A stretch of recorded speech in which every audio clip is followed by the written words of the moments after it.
Plusieurs choses. D'abord, cette augmentation que l'on reconnaît, lorsque c'était d'autres gens que l'INSEE, parce que l'INSEE, on ne peut pas les soupçonner d'incarner l'extrême droite et les tenants du grand remplacement, lorsqu'elles étaient données par d'autres personnes, elle était niée.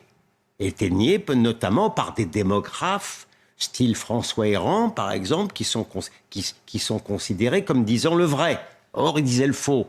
Et je considère effectivement cette augmentation comme une catastrophe nationale.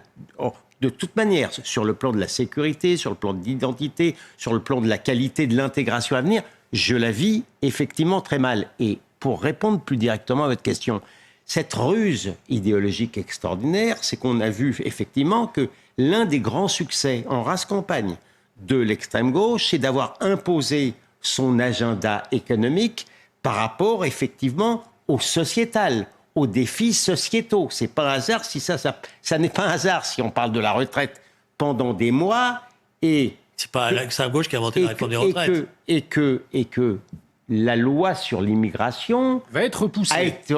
Va être repoussée. À reprocher à Emmanuel Macron. Va être repoussée.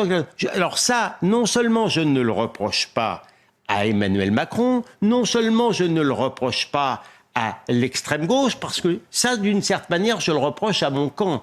Parce que la rue, elle appartient à l'extrême gauche, parce que les gens qui vitupèrent l'immigration sont pas capables de mettre un pied devant l'autre pour faire une manifestation dans le calme et dans la paix.